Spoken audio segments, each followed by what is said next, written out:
Então eu quero declarar no nome do Senhor Jesus, ó Pai, que nessa igreja, Pai amado, Pai, nesse exato momento, na autoridade do nome de Jesus, um espírito de poder, Jesus. Que nesse momento, Pai, sobre a vida, Pai, dessa igreja, um espírito de cura, meu Deus. Que nesse momento, Pai, sobre esse lugar, um espírito, Pai amado, de salvação, Jesus. Pai amado, eu quero declarar, meu Deus, em nome do Senhor Jesus, ó Pai, aquele que entrou aqui com dores, ó Pai, aquele que entrou aqui com uma enfermidade na sua vida ou na família, eu quero declarar no nome do Senhor Jesus, que a cura, que o Senhor é a cura, o Senhor, Pai amado, se estabelece na vida, na casa, na família dessa pessoa nesse momento, Deus, em nome de Jesus, ó Pai. Nós mandamos embora toda enfermidade, meu Deus. Nós mandamos embora todo espírito de tristeza. Nós mandamos embora todo espírito de angústia. Nós mandamos embora toda a seta do diabo. Nós mandamos embora todo o atrapalho de Satanás. Nós mandamos embora da nossa vida nessa noite. Em o nome de Jesus, ó Pai. Em o nome de Jesus, ó Deus. Em o nome de Jesus, ó Senhor. Que Pai tenha um espírito de paz, ó Deus. Que a paz que excede todo entendimento, que a paz que o mundo não pode entender, que a presença que o pecador não tem, Jesus, que essa presença possa repousar sobre cada um dessa noite, meu Pai. Que a presença do Teu Santo Espírito, Deus, que a presença do Teu Santo Espírito, Jesus, Ele possa pairar sobre cada coração aqui essa noite, Pai. É isso que nós queremos, ó Deus. A presença do Teu Santo Espírito na nossa vida, Jesus. É isso que nós queremos, ó Deus. Que todos os nossos sentidos, ó Pai, sejam voltados para o Senhor esta noite, meu Pai. Que todos os nossos sentidos, ó Deus, sejam voltados para o Senhor esta noite, meu Pai. É isso que eu creio, Jesus. É isso que eu já te agradeço do Senhor Jesus. É isso que essa igreja recebe da parte do Senhor. É isso que nós recebemos da parte do Senhor em nossas vidas, ó Pai. Eu recebo da parte do Senhor, Pai amado, toda sorte de bênção, ó Deus, sobre a minha vida, meu Pai. Eu recebo sobre a minha vida, ó Deus, toda sorte de bênção que já foi liberada nas regiões celestiais sobre a minha vida, ó Deus. Eu recebo, Jesus. Eu recebo, meu Pai, em nome de Jesus, ó Pai. E se existe mais alguém aqui nessa igreja que também recebe essa bênção, diga um amém bem forte para Jesus essa noite. Está muito fraquinho, diz um amém bem forte para Jesus. Glória a Deus, dê um aplauso bem bonito para Jesus essa noite. Oh Espírito Santo de Deus, existem milagres já liberados sobre essa igreja essa noite. Você pode tomar posse. A Bíblia fala que Deus, Ele já nos abençoou. A Bíblia não fala que Ele vai abençoar, fala assim que já nos abençoou com toda sorte de bênção em todas as religiões celestiais, tá bom?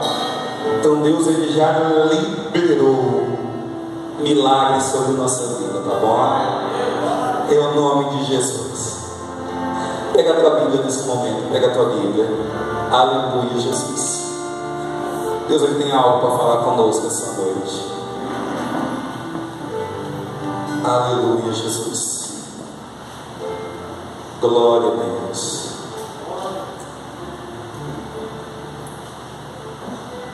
Abra a tua Bíblia do Evangelho de Mateus. Mateus de número 6. Aleluia. Um pouco de água também, por favor. Mateus, capítulo de número 6. Aleluia, Jesus.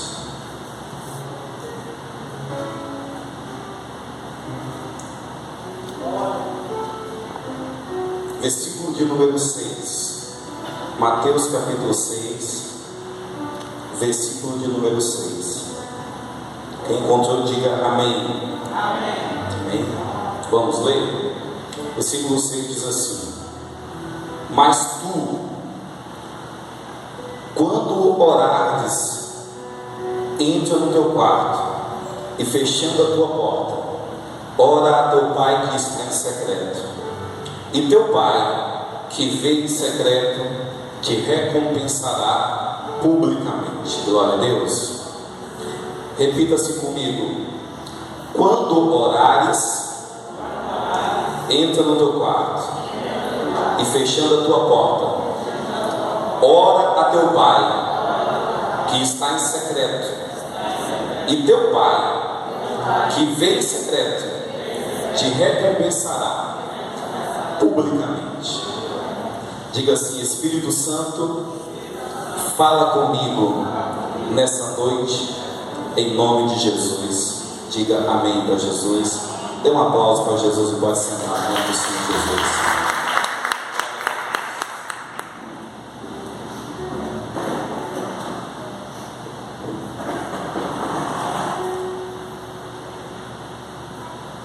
Quantos querem ouvir a voz de Deus em questão de diga amém? Amém. Glória a Deus. Deus, Ele, em todo o tempo, Deus, Ele quer falar conosco. Em todo o tempo. Ainda mais nós, quando nos reunimos como igreja, aí é que Deus, Ele quer falar conosco.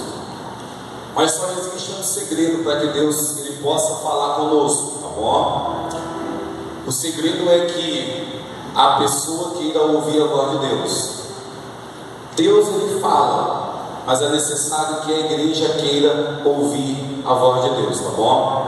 Se você quiser ouvir a voz de Deus, Deus, Ele vai falar com você, tá? Pode ter certeza disso. Se eu perguntasse aqui essa noite, quantos começaram o culto bem cedinho hoje? Quantos começaram o culto a Deus bem cedo? Levanta a mão aí, glória a Deus. Eu já ensinei algo para essa igreja e eu ensino novamente.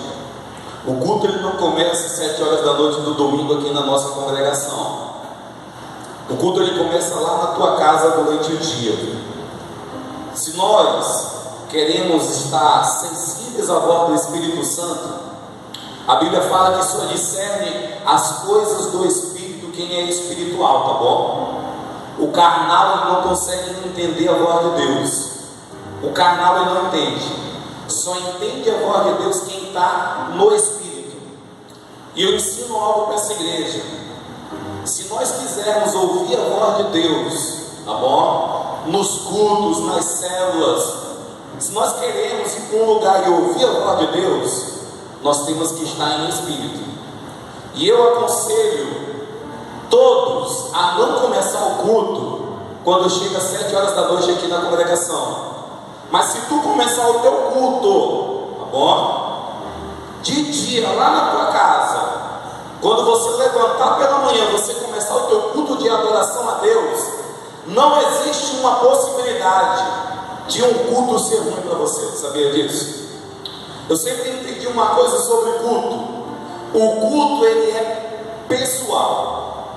Nós nos reunimos aqui como igreja. A igreja é a coletividade, somos todos nós. Mas Deus, Ele sonda os corações individualizados. Deus, Ele vai em cada coração. Quero que você entenda isso, tá bom? É tanto que a Bíblia fala assim aqui: Deus, Ele procura verdadeiros adoradores que o adorem em espírito e em verdade. Quero que você entenda algo. Quando Deus, Ele olha para a adoração dessa igreja, Deus, Ele olha de uma forma individual. Deus, Ele olha para cada coração. E eu entendo uma coisa: aqueles que começam o culto antes de 7 horas da noite são aqueles que chamam mais a atenção de Deus. Tu sabia disso? Aqueles que decidem começar o culto ainda quando estão em casa, esses são aqueles que recebem mais de Deus durante o culto. Eu não sei se um dia você se perguntou assim: por que o irmão do meu lado sente a presença de Deus e eu não consigo sentir? Eu já perguntei uma vez isso para mim. Eu lembro que teve dias que eu fui para o culto, e enquanto estava todo mundo sentindo a presença de Deus, eu estava seco no meu banco. E eu olhava para ele: mas por que ele está sentindo e eu não sinto? Tempos depois, Deus me mostrou o segredo. Ele falou: sabe por quê? Porque tu passa o dia todo lá e você quer começar o culto aqui 7 horas da noite. Esses irmãos que estão sentindo a presença de Deus começaram o culto de manhãzinha, começaram o culto ainda durante o dia. Eu falei, é mesmo, Deus? Tá bom, então tem que ser desse jeito. Eu aprendi a começar o meu culto em casa. Eu começo o meu culto em casa e a igreja é apenas uma continuação da minha adoração a Deus, tá bom? Então eu te ensino essa noite no nome do Senhor Jesus. Sempre comece na tua casa o teu culto, lendo a palavra, ouvindo louvores, se consagrando a Deus. E pode ter certeza que todas as vezes que Deus for falar com a igreja, uma das pessoas que Deus vai falar vai ser com você também, tá bom? Pode ter certeza disso, tá bom? O Espírito Santo, ele tem uma palavra para nós essa noite.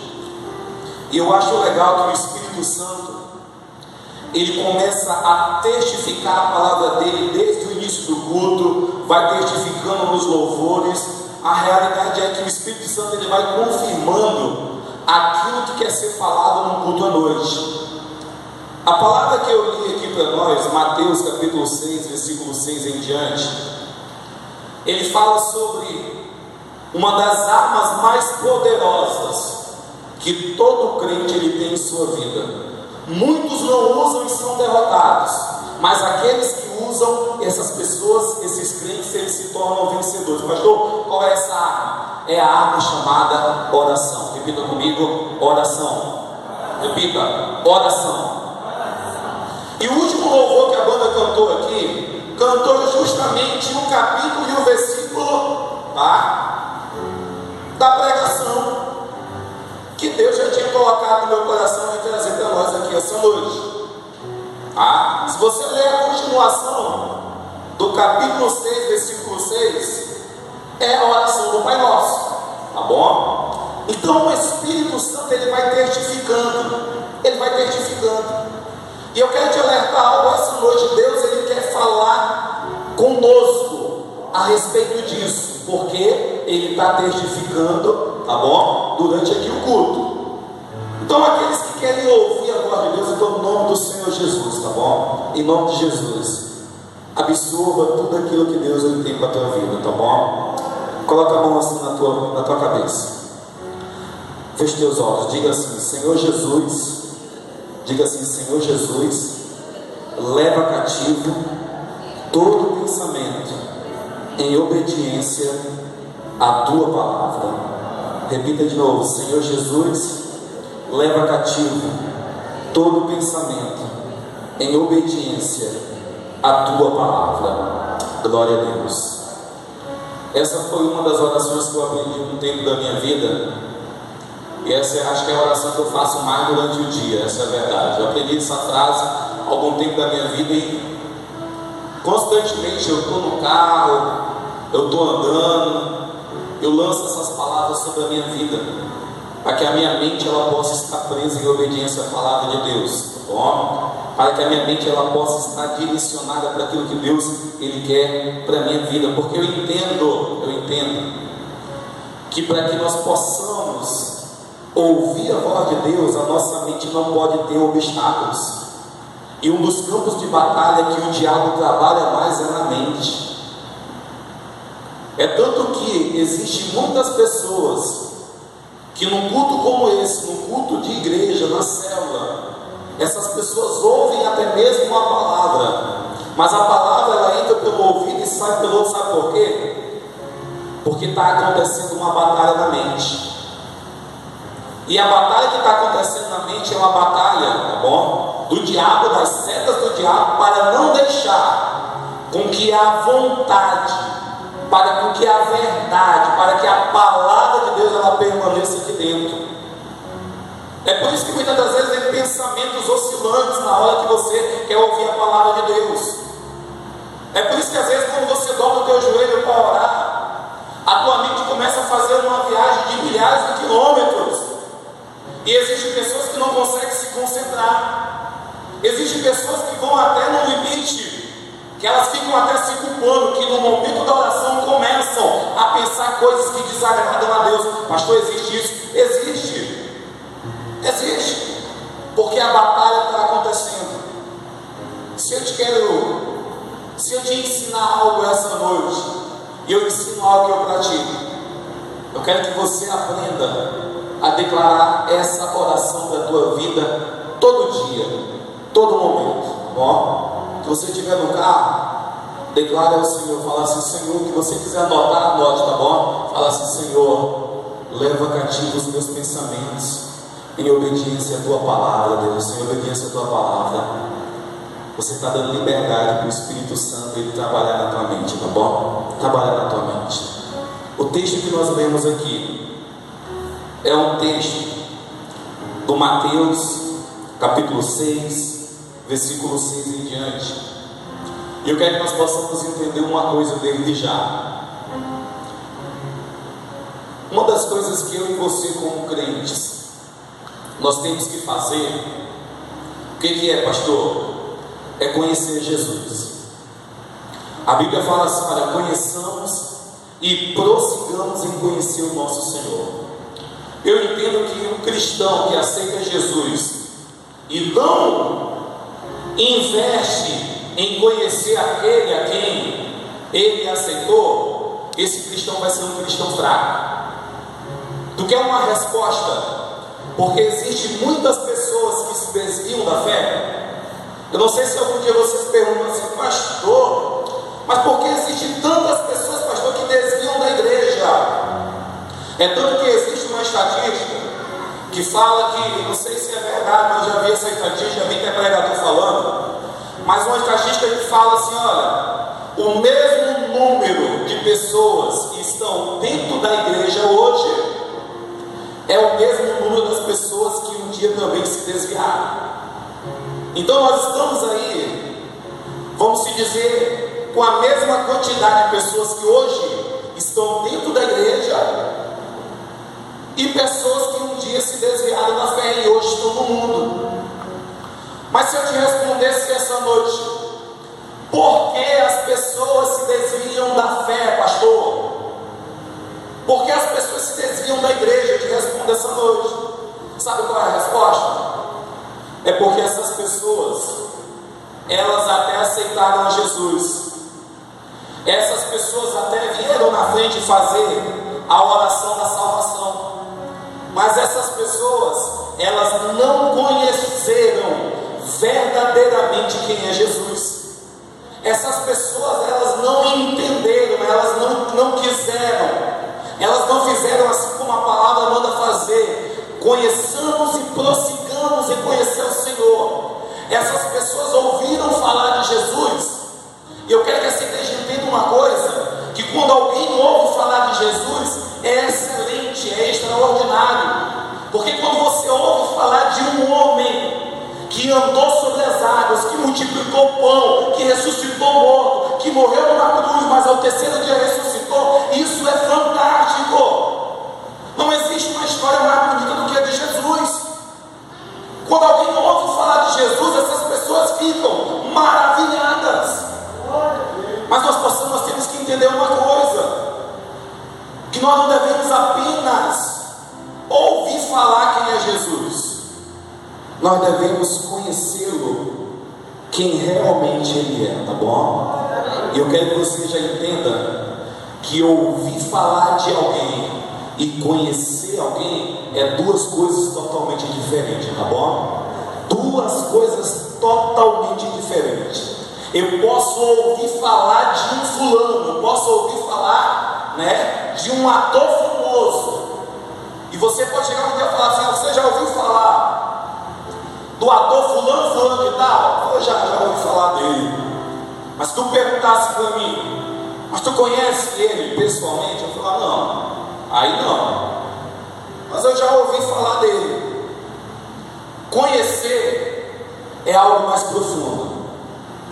Conhecer é algo mais íntimo.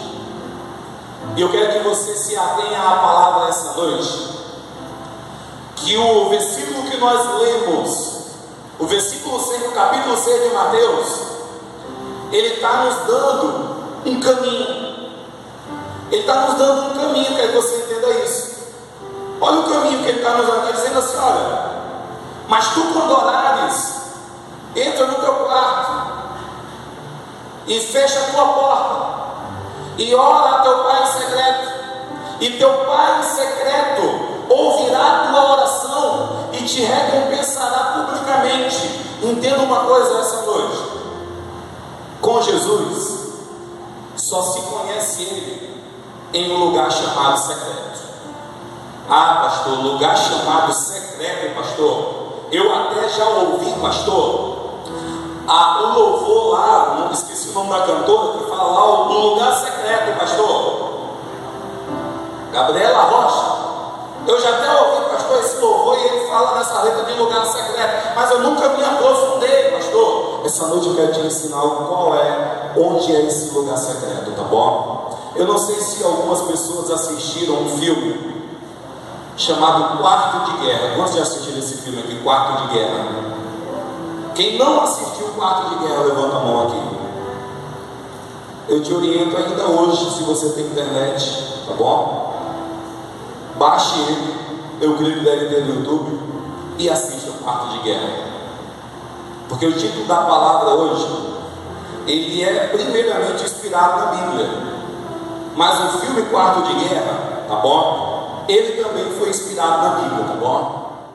Foi inspirado na Bíblia. Pastor, quarto de guerra, pastor. Sim. Mateus capítulo 6, versículo 6, está falando de um quarto. E não é um quarto normal, é um quarto de guerra, tá bom? Eu não sei se você compreende, mas quando se fala em quarto, quando se pergunta ou então vasculha a vida de pessoas, vamos se dizer assim, mais enjoadas, um dos lugares que, quando algum visitante vai na tua casa, as pessoas mais, vamos colocar assim, mais detalhistas, mais enjoadas, falam, um dos lugares que você não gosta que a pessoa entre é no teu quarto. Você recebe a pessoa, às vezes lá na área, você recebe na cozinha, com uma janta, com um almoço, você deixa até ir no banheiro, mas no quarto, difícil alguém receber uma visita no quarto, essa é a verdade. Por quê, pastor?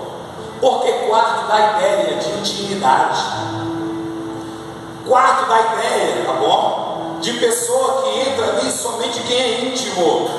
Quem dorme num quarto, vamos se dizer assim, é marido e mulher. Os filhos dormem em outro, mas o quarto ele dá ideia assim de intimidade. E eu quero que você entenda algo já desse início. O quarto que a Bíblia está falando aqui em Mateus capítulo 6, versículo 6, a Bíblia está se relacionando a um quarto de intimidade. Mas não é um quarto de intimidade entre homem e mulher, ou um quarto de intimidade de pessoas físicas, não. É um quarto de intimidade do homem para com Deus. É um lugar aonde você tem para buscar a presença de Deus, tá bom? E esse lugar dá-se o nome de quarto de guerra. Dá-se o nome de quarto de guerra. É um lugar onde você reserva para você buscar a presença de Deus. É o lugar onde milagres nascem. Eu quero já aconselhar algumas pessoas aqui essa noite. Eu não sei se alguém que tem o costume de orar em certo lugar todas as vezes, tá bom?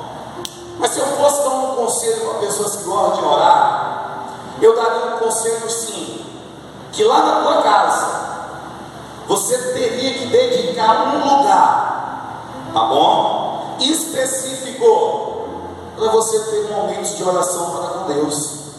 Pastor, na minha casa reservar um lugar para que eu tenha momentos de oração para com Deus, sim.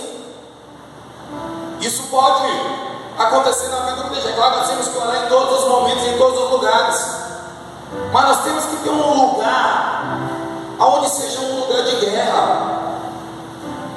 Ah, pastor, mas a minha casa não tem quartos. Pastor, mas a tua casa tem sala. Você tem que reservar um lugar para que você possa continuamente estar buscando a presença de Deus. Eu já falei nessa igreja e eu repito um ensinamento. A busca para com Deus não é uma busca que você busca hoje domingo e vai buscar a Deus apenas domingo que vem. Quem entende a vida cristã como uma vida que busca a Deus de domingo em domingo, essa pessoa vai morrer no dia crescia espiritualmente. Porque a busca para com Deus é uma busca contínua. A busca para com Deus é uma busca, tá? Todos os dias, é uma busca permanente. É uma busca de manhã após manhã. Você já se perguntou por que o Salmo 23, o salmista, ele fala dessa forma assim: olha, o pão nosso de cada dia, Senhor, nos dá hoje. Sabe por quê? Que nós temos que pedir o pão de hoje e não de amanhã, porque amanhã nós vamos estar novamente diante do nosso Deus pedindo o pão nosso de cada dia de hoje. Eu não sei se você entendeu, mas não existe a possibilidade de eu chegar e falar assim: Deus dá o pão de hoje, o pão de amanhã. Não. A vida de oração é dessa forma. Você ora pedindo de hoje e o de amanhã. Amanhã você vai novamente diante de Deus pedir o pão nosso. Você tem que começar a compreender que a vida para com Deus é uma vida, vamos dizer assim, uma vida que você, todos os dias, você está fazendo, praticando aquele devocional, que é oração, palavra, estudo da Bíblia. Todos os dias você está se alimentando de Deus. Quando você entende a tua vida dessa forma, você começa a romper na tua vida cristã. É por isso que eu aconselho todo crente a ter um lugar na sua casa que seja um lugar específico para você orar. E nem que seja uma cadeira. Pastor, lá em casa tem uma cadeira, eu costumo orar naquela cadeira. É válido, é válido. Porque quando tu olha a história dos grandes homens de oração da história, tá bom? Você vai perceber algo em comum entre eles, que eles tinham lugares específicos para orarem. Só para questão de conhecimento aqui, mas depois você se aprofunda mais na internet. Se você um dia já ouviu falar de um homem chamado John Wesley, pastor, quem é John Wesley? Pastor, não sei, nunca ouvi. É um fundador de uma das grandes igrejas que hoje existe, tá? No Brasil, chamada Wesleyana. Esse homem, ele é reconhecido como homem de oração, um homem de oração. E a história conta que esse homem, ele costumava orar no seu quarto. O seu quarto era de assoalho de madeira, e ele todos os dias passava no mínimo 2 horas de joelho dobrado naquele assoalho de madeira, orando ao Deus dos céus. Só para você se ater a uma história, depois você também pesquisa o nome que eu vou te falar aqui, um homem chamado Billy Graham, tá bom? Billy Graham morreu aí, eu acho que tem uns 2 anos atrás, mas foi um teleevangelista no mundo. Tem uma história que muitos pregadores, eu já vi em livro, falam que é verídica. Uma professora, ela pega a sua sala, a sua turma de alunos e levam até a casa que um dia foi desse homem chamado John Wesley e que tinha virado agora um museu lá na Inglaterra. Tinha virado um museu. E agora a professora pega essa turma de alunos e leva até essa casa para visitar, né, as dependências da casa e mostrar para aqueles alunos aonde John Wesley ele morava.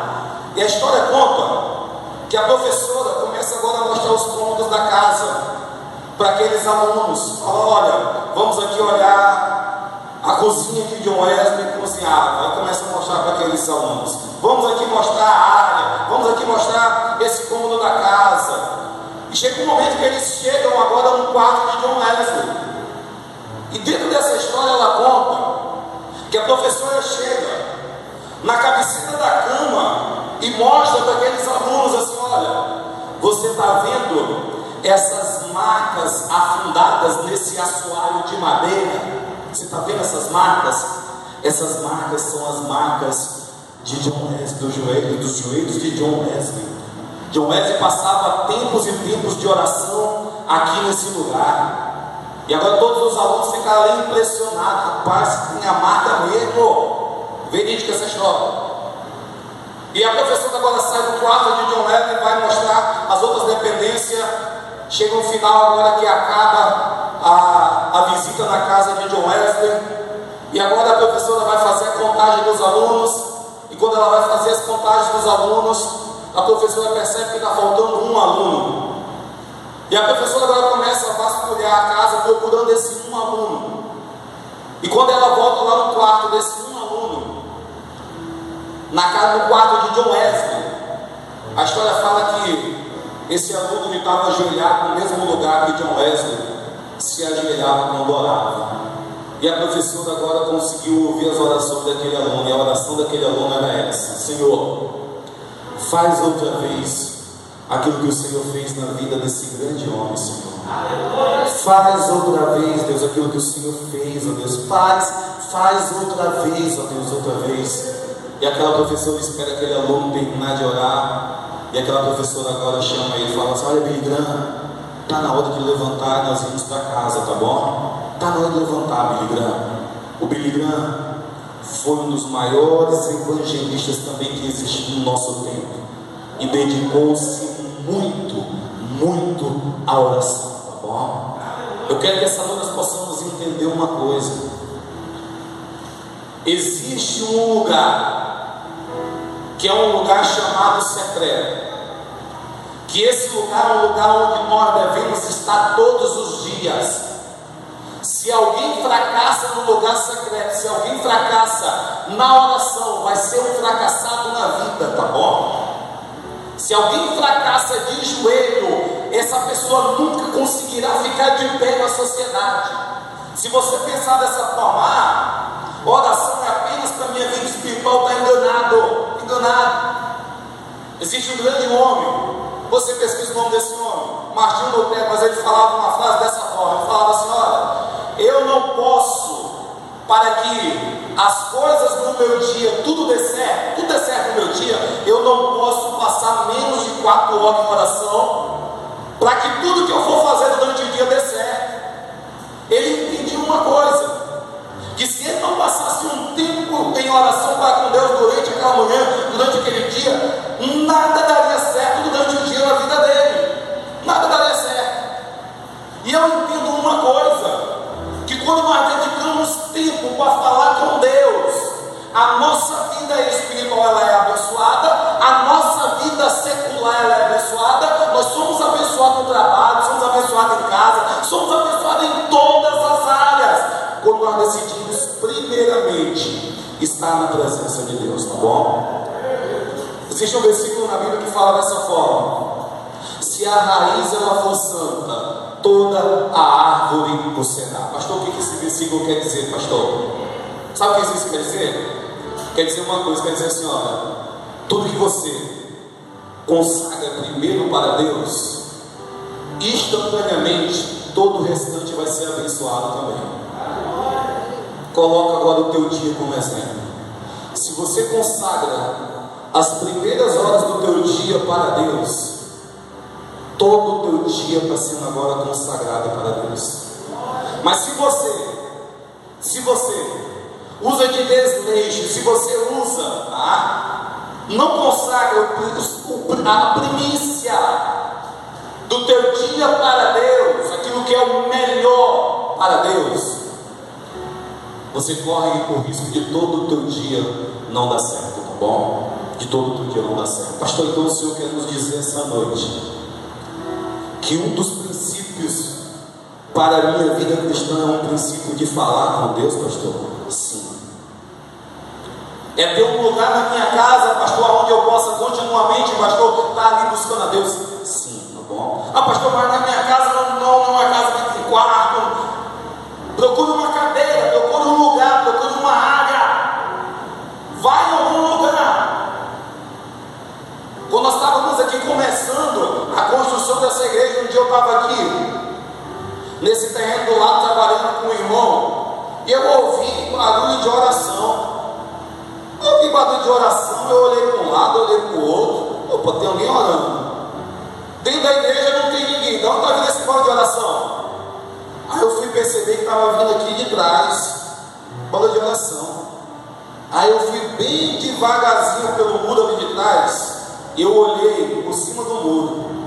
Eu vi uma mulher com seus filhos debaixo de um pé de bananeira, dentro de um galinheiro que tem aqui nesse muro de cá, tem um galinheiro. Eu vi a mulher lá dentro.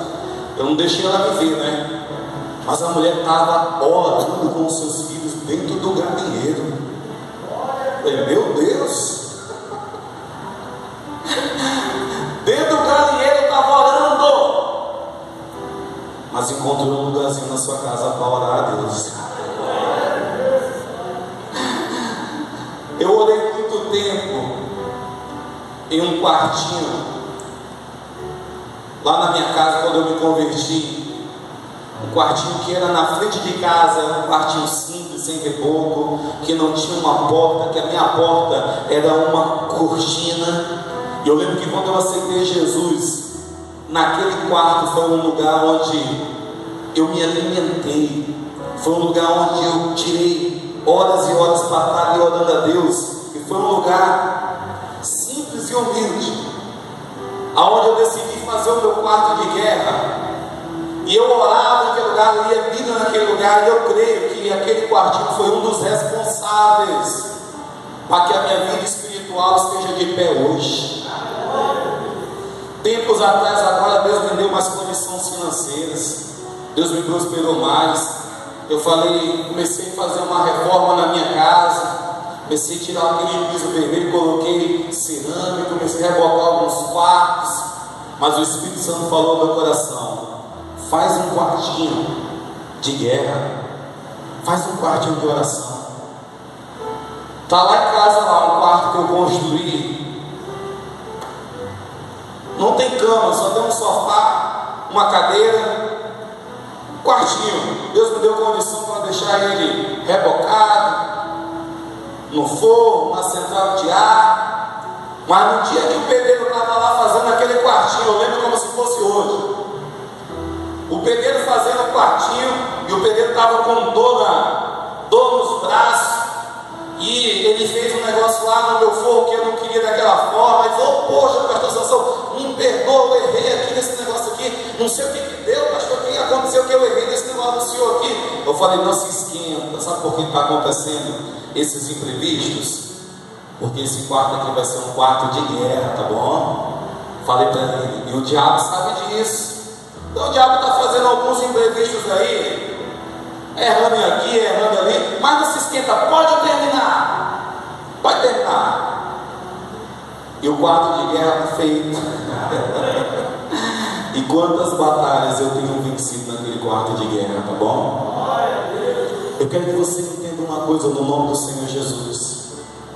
A Bíblia fala que é para nós entrarmos nesse quarto e orarmos a Deus em secreto. Orarmos só eu e Deus. E Deus que está em secreto, Ele te recompensará publicamente. Eu quero que você entenda uma coisa: tudo que Deus Ele vai fazer na tua vida para que outras pessoas possam glorificar o nome dele na tua vida, primeiro nasceu de você e Deus sozinho, tá bom?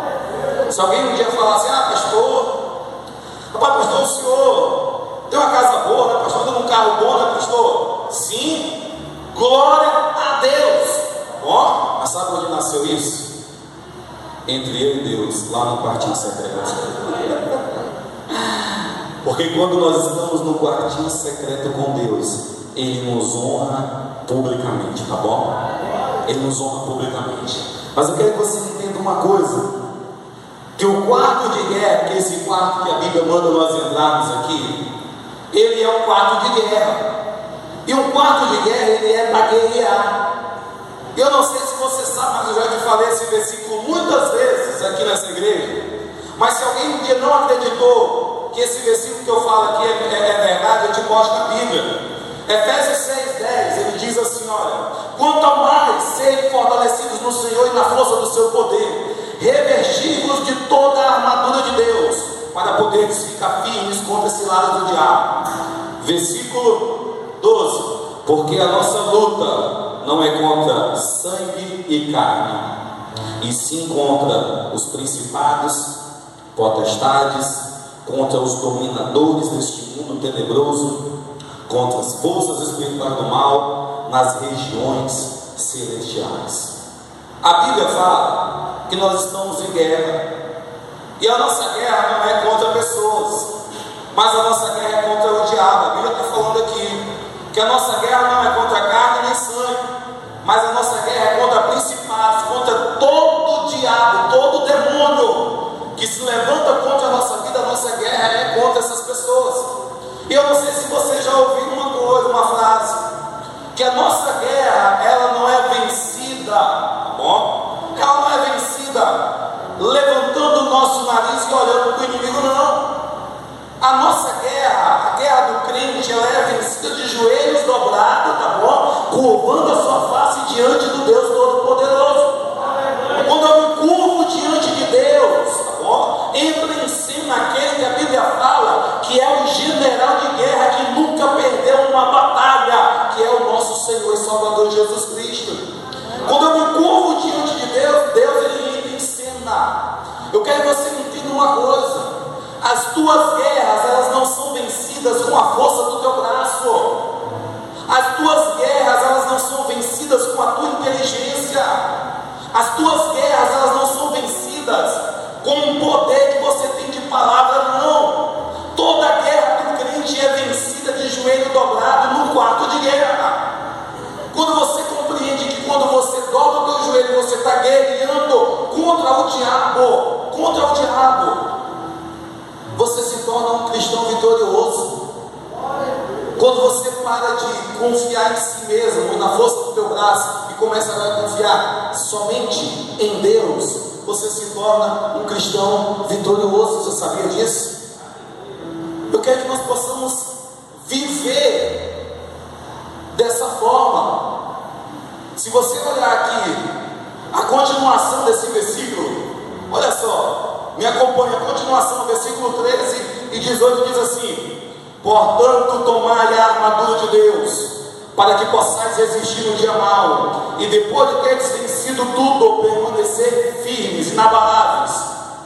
Estais, pois, firmes, cingindo-vos com a verdade, e vestindo-vos com as couraças da justiça, calçai os pés com a preparação do evangelho da paz, embraçando sempre o escudo da fé, com o qual podereis apagar todos os dardos inflamados do maligno. Tomai também o capacete da salvação e a espada do Espírito, que é a palavra de Deus. O último versículo está ali embaixo, diz assim: com toda oração e súplica, orando em todo o tempo, no Espírito, e para isto vigiando com toda perseverança e súplica por todos os santos. Entenda uma coisa: não existe o porquê a Bíblia nos mandar revestir de armas de guerra se nós não estamos numa guerra. Não existiria o porquê da Bíblia mandar nós colocarmos escudo da fé, couraça da justiça, espada do Espírito. Não existiria o porquê a Bíblia mandar nós nos revestirmos dessas coisas se nós não estivermos numa guerra. Só existe uma lógica: se a Bíblia manda nós colocarmos todo esse aparato, todas essas ferramentas, é porque realmente nós estamos numa guerra, tá bom? E essa guerra, eu quero que você entenda, ela só se vence dentro do quarto de guerra. Essa guerra, ela só se vence quando você ora em todo o tempo em espírito. O apóstolo Paulo, ele citou um versículo que muitas pessoas às vezes não compreendem esse versículo, mas eu te digo essa noite, quando o apóstolo Paulo fala assim: olha, orai sem cessar. Algumas pessoas podem perguntar assim: pastor, mas como é que eu vou passar o tempo todo de joelho dobrado, pastor? Como é que eu vou passar, pastor, o tempo todo aí falando com o joelho dobrado? O apóstolo Paulo não quis falar isso, mas o apóstolo Paulo ele quis falar, quando ele falou assim: olha, orai sem cessar. O apóstolo Paulo está falando da oração em espírito. A oração em espírito é uma oração que você pode fazer em qualquer lugar que você estiver. Se você está dirigindo, você pode estar orando. Se você está no trabalho, você pode estar orando. Se você está em qualquer lugar conversando com alguém dentro da tua casa, você pode estar orando. Como, pastor? orando em espírito. Lembra da frase que eu te ensinei minutos atrás a você falar para Deus? Deus, leva cativo todo pensamento em obediência à tua palavra. Quando você declara essa frase, você está orando em espírito. Eu quero que você compreenda e entenda que Deus, Ele quer que você esteja conectado com Ele em todos os momentos. A vida cristã é uma vida, como existem muitas conexões de Wi-Fi, a gente fica caindo direto. De uma hora para outra, acabou a conexão. Não pode ser dessa forma. A vida para com Deus, que Deus Ele quer dos seus filhos, é uma vida de oração no Espírito. O versículo fala para nós que nós temos que orar com toda a oração e súplica, orando em todo o tempo, no Espírito. No Espírito é aqui dentro. Aqui dentro. Se você começar a compreender que você todo o tempo tem que estar conectado com Deus, você vai começar a ser mais feliz. Essa é a verdade. Porque se alguém que pensar que a vida cristã é uma vida que você uma hora se enche da presença de Deus e outra hora se enche da presença do diabo, você está enganado. É tanto que a Bíblia ela fala assim: olha, não é possível você comer da mesa do Senhor e comer da mesa de Satanás. Se alguém pensar que a vida cristã é uma hora eu ser cheio do Espírito Santo, mas quando eu saio da igreja, aí eu estou lá caminhando com os meus amigos, com as minhas amigas, aí eu posso me encher de toda a porcaria que sai ali daquele ambiente. Se você pensar que é dessa forma, você está se enganando. A Bíblia fala que o Espírito Santo é um Espírito que tem ciúmes daquele que ele habita. O Espírito Santo ele não compartilha lugar com nem impureza. Aonde chega a impureza, ele sai. A Bíblia fala que não tem como servir a dois senhores.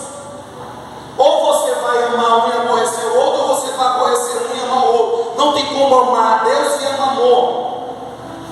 Então nós temos que entender uma coisa: se a Bíblia manda nós orarmos em todo o tempo em espírito, é porque ela está dizendo, você tem que ter apenas um Senhor durante o teu dia, e esse Senhor é Jesus de Nazaré. Você tem que entender isso. Quando o crente começa a compreender isso, ele começa a vigiar mais. Ele começa a vigiar. É tanto que o versículo está falando assim: olha aí, para ir vigiando com toda a perseverança. Um dos segredos para que você possa vigiar é você estar em espírito. Se você está em espírito para com Deus, você se torna vigilante. Sabe por quê? Porque o Espírito Santo ele te alerta quando o sinal estiver vermelho. Eu não sei se com alguém que já aconteceu isso, mas comigo, quantas foram as vezes que já aconteceu?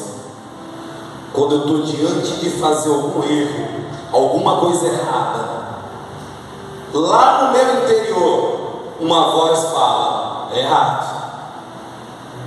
Lá dentro de mim, algo fala assim: o que está fazendo não é certo. Já aconteceu com alguém aqui? Levanta a mão no nome de Jesus. Sabe de quem é essa voz? Do Espírito Santo de Deus. Louvado seja Deus, louvado seja o Senhor, para aqueles que ouvem ainda essa voz. Aqueles que ouvem ainda essa voz são bem-aventurados. Se você ainda ouve a voz de pare, é errado, quer dizer que o Espírito Santo está falando com você. Mas a partir do momento que você começar a fazer o que é errado e nada te acusar, opa, se preocupe, o Espírito Santo está bem longe. Mas eu quero que você compreenda e entenda: a tua mente, ela tem que estar cativa, ela tem que estar presa em obediência à palavra de Deus. A oração em espírito nos leva, tá bom, a níveis de intimidade com Deus jamais vistas. Se você quer ser um crente que quer conhecer Jesus, ore em espírito em todo o tempo. Não deixe para orar apenas aqui na igreja, não, ore em todo o tempo. Vá pedalando a tua bicicletinha e vá falando com Deus. Está lavando a tua roupa no vá falando com Deus. Está cuidando da criança? Fale com Deus. Aonde você estiver, fale com Deus. Seguindo esse princípio, pode ter certeza, você vai ser um cristão que vai começar a conhecer quem realmente é Jesus. Quantos querem conhecer quem realmente é Jesus? Então ore em espírito. Dá um aplauso para Jesus essa noite. Glória a Deus.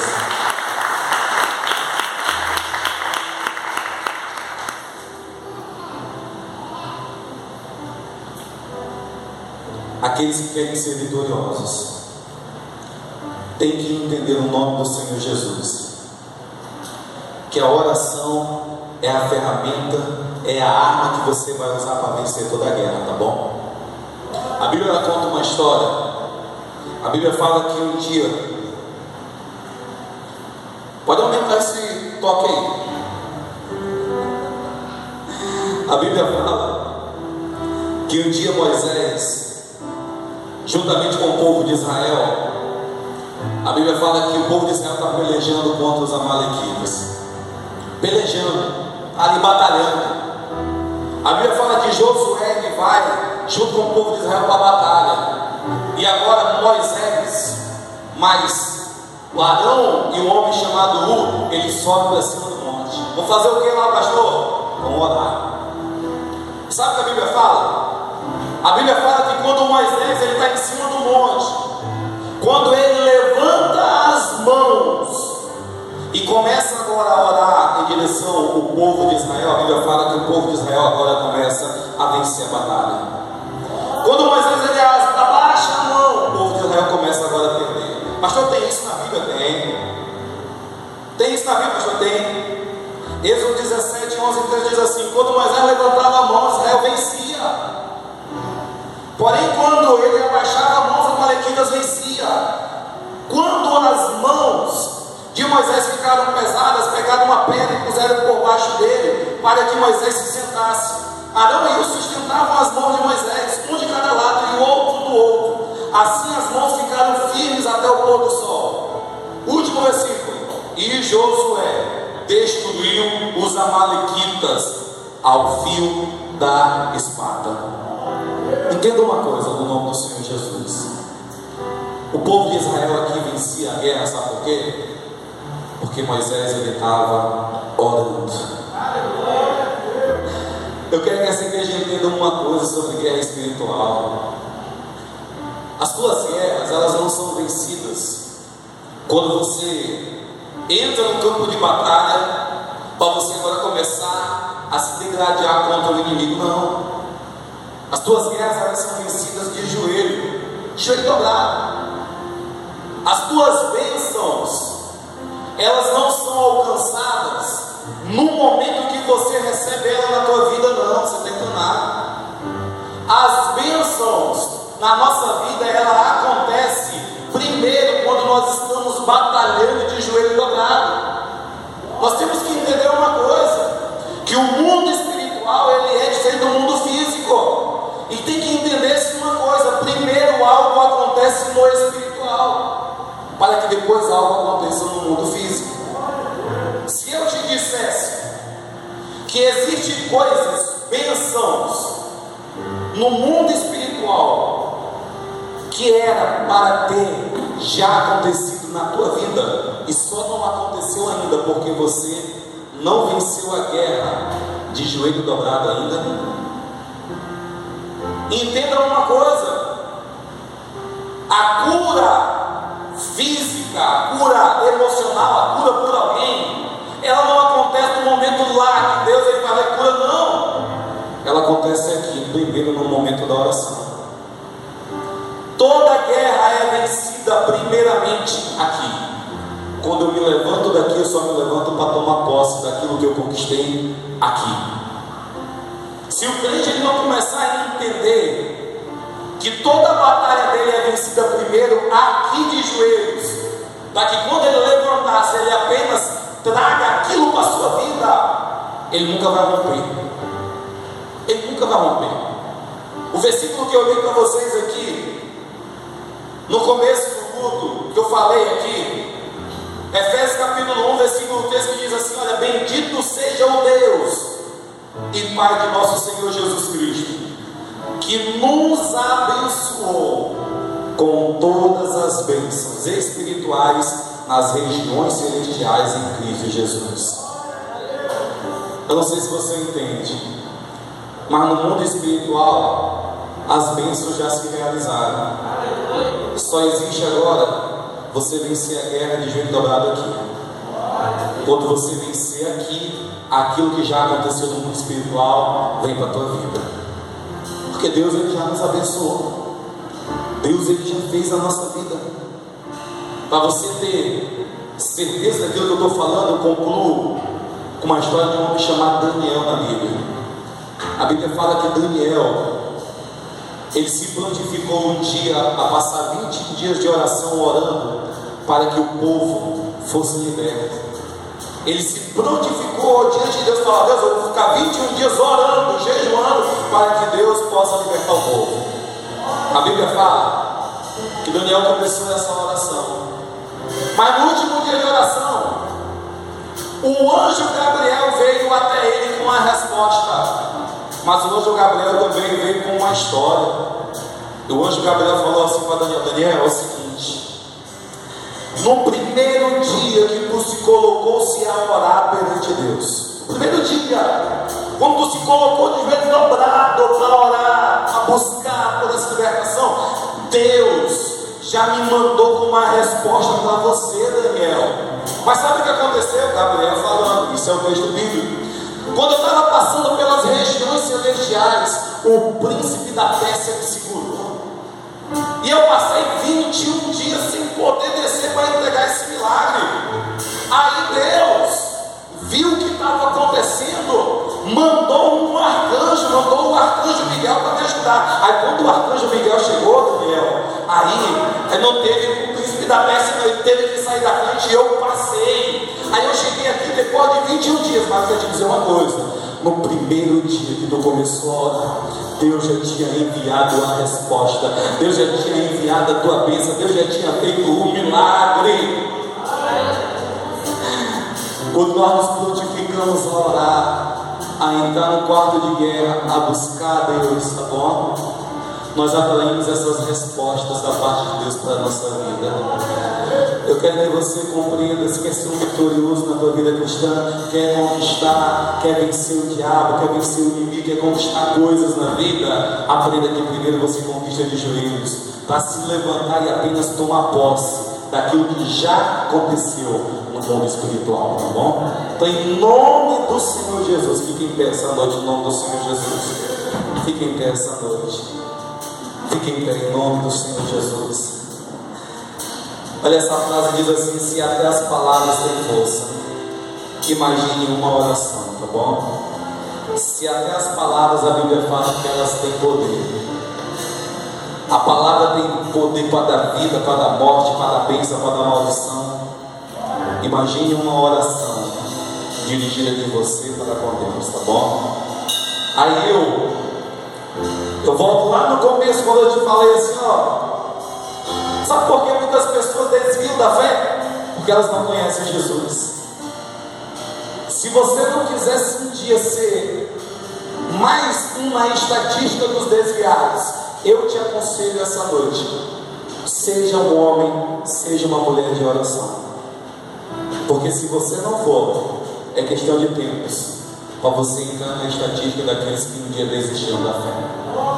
Porque somente permanece com Jesus aqueles que conhecem quem realmente é Jesus. E só existe uma forma de conhecer quem é Jesus: conversando com Ele através da oração, tá bom? Através da oração. Eu quero te ver no céu de glória. Eu quero te ver sentado na mesa com Abraão, Isaac e Jacó.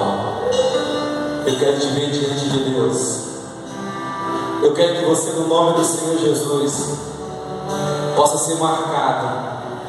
Eu quero dar um aviso para pessoas aqui nessa igreja.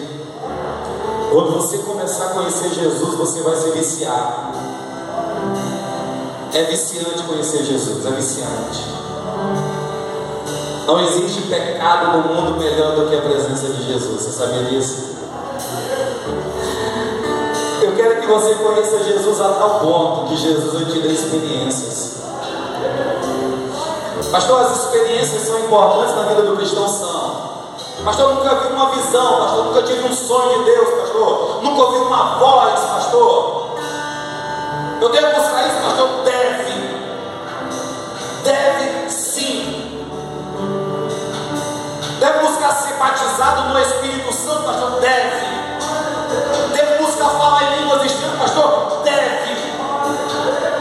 Se você pensar que isso não é importante para você, você corre o risco de ser um desviado.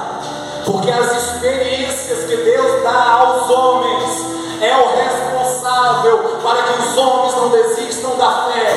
Porque todas as vezes que o homem pensar em desistir, ele vai lembrar daquilo que um dia Deus ele fez na sua vida.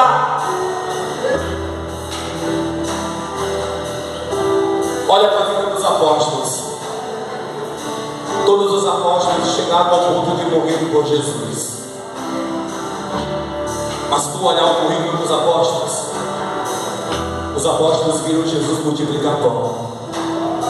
Os apóstolos viram Jesus ressuscitar mortos. Os apóstolos eles viram Jesus se transfigurar, aparecendo Elias e Moisés de um lado, Elias do outro, e Pedro, Tiago e João aqui embaixo olhando aquela cena e presenciando aquela experiência que marcou a vida daqueles 3 apóstolos. Se você quer ser um crente normal e natural, não se aprofunde em oração. Venha apenas para os cultos de domingo e escute pessoas falarem de experiências que eles tiveram com Jesus. Você consegue agora imaginar lá na igreja primitiva um homem um dia pegando oportunidade e falando dessa forma para a igreja: olha, eu queria contar uma experiência que eu tive dias atrás aí. Rapaz, eu estava dentro do barco, apareceu o meu mestre, meu Jesus, andando sobre as águas. E quando ele apareceu, eu pensei primeiro que era um fantasma. Fiquei até com medo, mas ele falou: não tema, sou eu. E quando ele falou que era ele, eu senti que realmente era ele, porque a palavra dele era verdadeira. Eu falei: se é o Senhor, manda eu ir também andando sobre as águas. E aquele crente falando para a igreja, quando ele mandou eu vir andando sobre as águas, eu saí do barco e comecei agora a caminhar sobre as águas. E eu fui até ele. Chegou um momento que eu até tive medo, aí eu comecei a afundar. Mas Deus ele pegou na minha mão e não deixou que eu morresse afogado. Mas eu quero dizer para vocês, eu andei sobre as águas. Você não quer ouvir um dia um Elias chegando para você e falando assim: eu quero contar um testemunho para a igreja? Um dia uns profetinhas de Betigela de Baal decidem desafiar o Deus Altíssimo. 850 profetas decidem desafiar Deus. Sabe o que eu falei para eles? Eu aceito o desafio. E o desafio é esse: vamos fazer aqui um holocausto, colocar lenha, vamos encher a lenha agora de água, e o Deus que fizer cair fogo do céu é o Deus verdadeiro, tá bom? E agora aqueles 850 profetas começam a colocar lenha, começa agora a invocar os seus deuses, e agora passa a hora, e nada do fogo cair sobre aquele holocausto. E agora chega a tarde, o profeta Elias olha para eles e fala, ainda fala uma palavra de deboche: será que o Deus Baal de vocês não deve estar dormindo? E agora termina o momento dos profetas de Baal, e Elias chega agora. Eu quero que vocês fiquem apenas olhando, tá bom? Traz mais água, coloca mais água na lenha, faz ainda melhor, faz um cavado aqui ao redor da sua lenha, pode encharcar de água, pode encharcar. E agora o Elias ele levanta a voz e fala: olha, para que vocês saibam que existe Deus em Israel, que Deus faça cair fogo do céu e queimar essa lenha. E o Elias falando para a igreja, sabe o que aconteceu? Fogo do céu caiu naquele momento diante dos meus olhos, queimou aquela lenha, e agora aqueles profetas ficaram admirados por aquilo que aconteceu.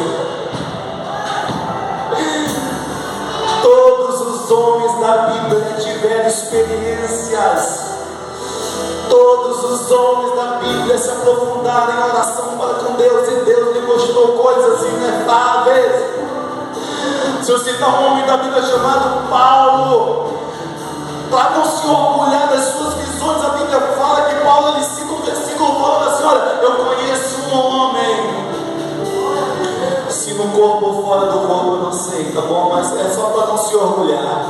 Mas deixa eu contar a experiência para vocês. Esse homem, ele foi arrebatado até o terceiro céu.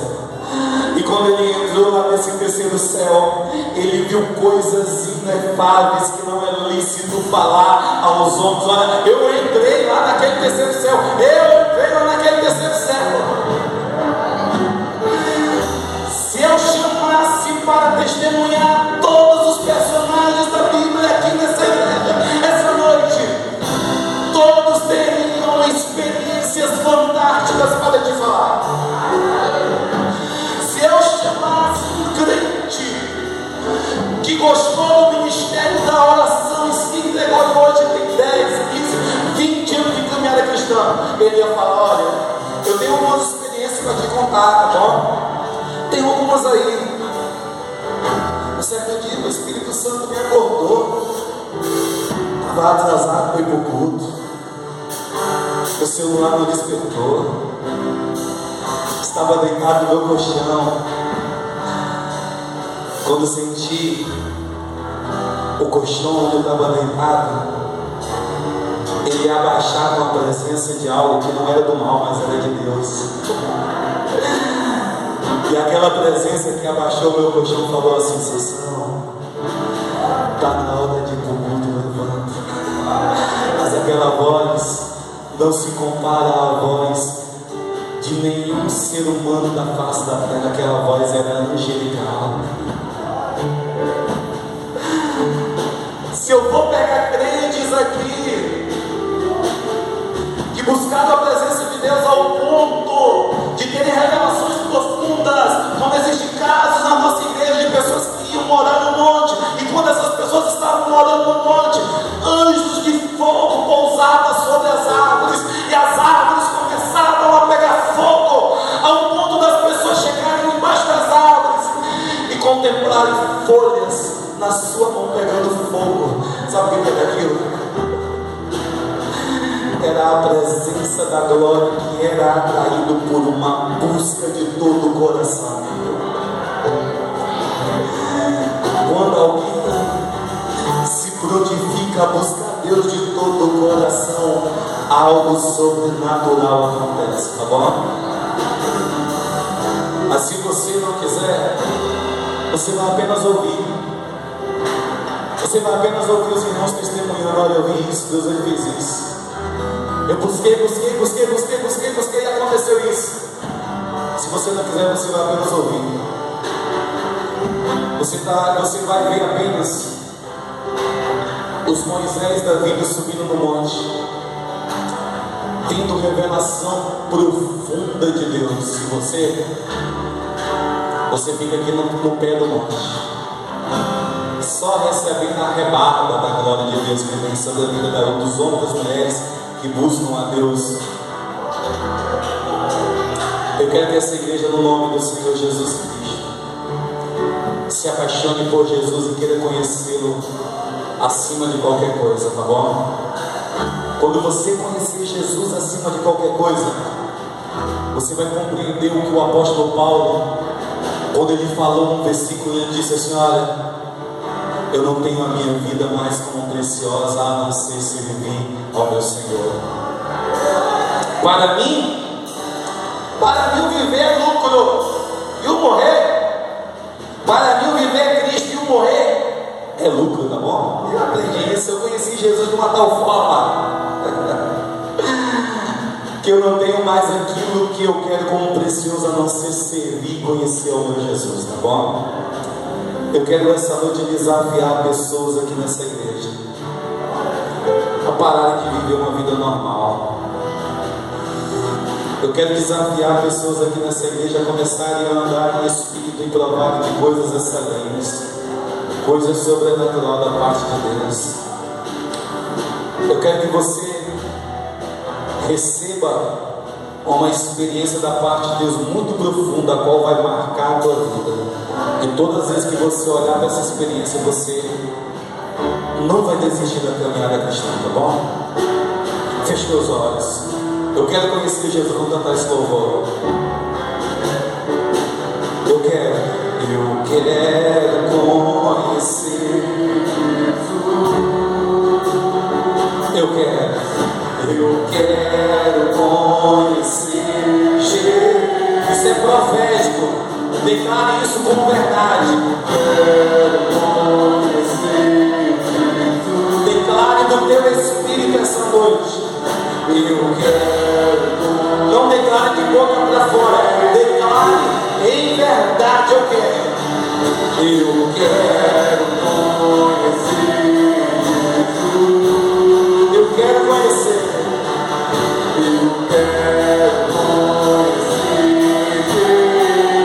Eu quero conhecer.